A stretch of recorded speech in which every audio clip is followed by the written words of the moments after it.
The British scientist Adrian Bird has received the BBVA Foundation Frontiers of Knowledge Award in Biomedicine. Bird is a biochemist and his focus is here, in our DNA. He and his team have managed to produce a map that locates the activation of certain genes, and his work has opened new avenues for curing neurological diseases.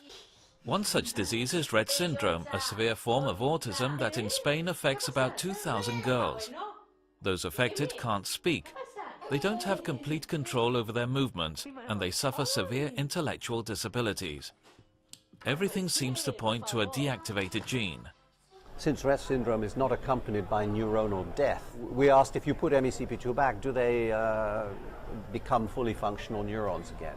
Bird considered it so unlikely that he did the experiment with barely a thread of hope. Everybody, including us, expected that it would make no difference, that it was too late. But the result was spectacular. It turned out if you put back the protein, then the mice recover completely. It happened in 2007, and it was the first time that a neurological disease was reversed in a lab. And what it means is that Rett syndrome is potentially also in humans reversible and therefore curable. And now this is his work, converting that experiment into a medical treatment and looking for other diseases that could be treated in a similar way.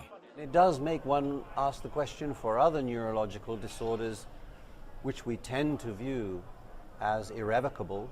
Could it be that they too would be susceptible to therapy? Bird even believes that genes and their deactivation could also hide secrets about the evolution of cancer.